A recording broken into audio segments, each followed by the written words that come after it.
ایک توحید والا جو ملک ہے اس کے پیچھے یہ منافقین ان کے ہم نوا یہ ایک پٹاخہ چھوڑ دیتے ہیں. یہ جو منافقین آپ سمجھ رہے ہیں سب سے بڑے منافقین کون سے ہیں؟ صحابہ کو گالی دینے والے. تو ہمارے جو سنی بھائی ہیں وہ اس پٹاخے کو بم بنا کر پوری دنیا میں پھیلا دیتے ہیں.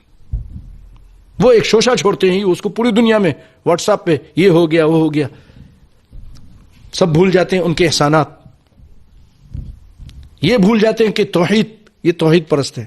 اگرچہ یہ گانا بجانا کر رہے ہیں اس کے ہم خلاف ہیں, ان کے لیے دعا کرتے ہیں, لیکن یاد رکھو بھائیو, گانا بجانا اور یہ فحاشی زنا تک شراب اگر کوئی پی رہا ہے, اللہ تعالیٰ اس سب کو اگر چاہے گا معاف کر دے گا, لیکن شرک کو نہیں معاف کرے گا. ہمارے یہاں کیا ان چھوٹی چیزوں کو دیکھ کر ان سے شدید ترین نفرت کرتے ہیں, حالانکہ ایک مزار نہیں ہے وہاں پر.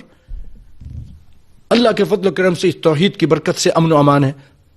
تو یہ ہمارے بھائی, اللہ کے لیے میں ان سے کہوں گا کہ آپ لوگ جذبات میں مت آئیے اور ان یہودی ایجنٹوں کے کارندے مت بنیے. آج تک آپ ان کو, بعض ہمارے ایسے ہیں کہ ان کو بہت اچھا سمجھتے ہیں منافقین کو.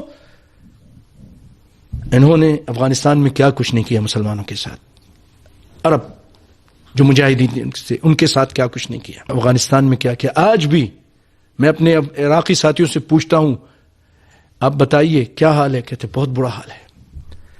ہم اس وقت عراق میں سمجھیے کہ ایسے ہیں جیسے ایک بہت بڑی جیل ہے, اس کے اندر بند ہے. بہت برا حال ہے.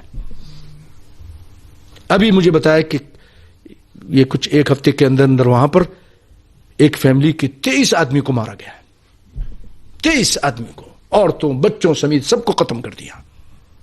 اور الزام یہ لگایا کہ یہ جو ہیروئن کے تاجر تھے, حالانکہ ہیروئن کے خود تاجر ہیں یہ لوگ.